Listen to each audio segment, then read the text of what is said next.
Mic కొంచెం చూడండి. అక్క మాట్లాడక్క.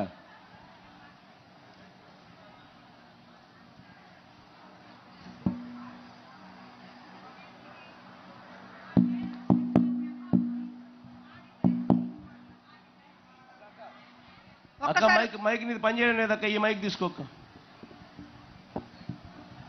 మీ పేరు చెప్పి మాట్లాడండి అక్క. దయచేసి అందరు కూర్చోండి, ఎవరు లేవద్దు.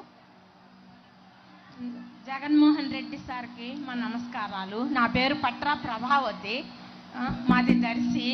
మేము ప్రతి నెల ఉదయాన్నే వారంటీర్లు వచ్చి తలుపు తట్టి 3000 పెన్షన్ మా చేతులలో పెట్టిపోతుంటే ఈ నెలలో మమ్మల్ని 3 చోట్లకు తిప్పారు. సచివాలయానికి వెళ్ళాము, ఇక్కడ కాదన్నారు. నాకు చదువు రాదు. ఇంకొక చోటకి వెళ్ళాను, అక్కడ కాదన్నారు. మోకాలు నొప్పికి ఎన్ని చోట్ల తిరిగాను, ఎన్ని కష్టాలు పడ్డాను. లాస్ట్లో ఒక చోట ఇస్తున్నారు పంచాయతీ ఆఫీసులు అంటే అక్కడికి వెళ్ళి తెచ్చుకున్నాము. ఎన్ని ఇబ్బందులు పెడుతుంటాడో ఈ చంద్రబాబు నాయుడు మమ్మల్ని.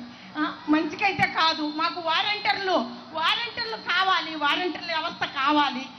మాకు మోకాలు నొప్పికి వెళ్ళలేక చూడడానికి మనుషులం బాగున్నాం, మోకాలు నొప్పి నడవలేము. కానీ మాకు ఈ ప్రభుత్వంలో ఎంతో మంచి జరుగుతుంటే ఆ మంచిని తీసేస్తున్నాడు. మంచికి కాదు ఆయనకి. ఆయన మట్టి కొట్టుకొని పోతాడా చంద్రబాబు నాయుడు? ఆయన బతకడు ఎక్కువ రోజులు కూడా. మామ పోయినట్టే ఆయన పోతాడు. మాకైతే వారంటీర్లు కావాలి మాకు. మాకు శివప్రసాద్ రెడ్డి గారికి వాళ్ళు బుచ్చాపల్లి అంకాయమ్మ గారు, శివప్రసాద్ రెడ్డి గడప గడపకి ఎట్లా తిరిగారంటే వాళ్ళు వచ్చి మాకు ఎంత మా ఇళ్లలో మేము వండుకుంటున్నామా లేదా, తింటున్నామా లేదా వాళ్ళు అడిగి కనుక్కున్నారు మమ్మల్ని. మా అమ్మకి ఓటు ఇంటికి మాకు రేషన్ పంపిస్తున్నారు, ఇంటింటికి రేషన్ పంపిస్తున్నారు. గడప గడపకి పథకాలు వస్తున్నాయి. కరోనాలో మాకు జగన్మోహన్ రెడ్డి గారు మాసులతో సహా ఇంటికి గడప గడపకు పంపించారు. రేషన్ ఉన్న ప్రతి ఇంటికి పథకాలు అందినాయి, ప్రతి ఇంటికి పంపించారు ఆయన. ప్రతి ఇంటికి ఆయన పథకాలు వచ్చున్నాయి మాకు.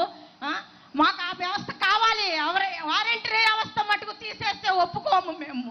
వారంటీర్లు కావాలి మాకు, వారంటీర్లు ఉండాలి మాకు.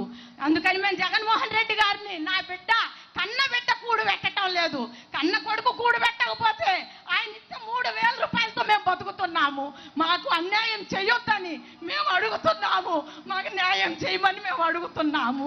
అంతే. జగన్మోహన్ రెడ్డి గారికి నాకు చదువు లేదు, నాకు మాట్లాడటం రాదు, నాకు చదువు లేదు, మీరు అర్థం చేసుకో. చాలా బాగా మాట్లాడావక్క.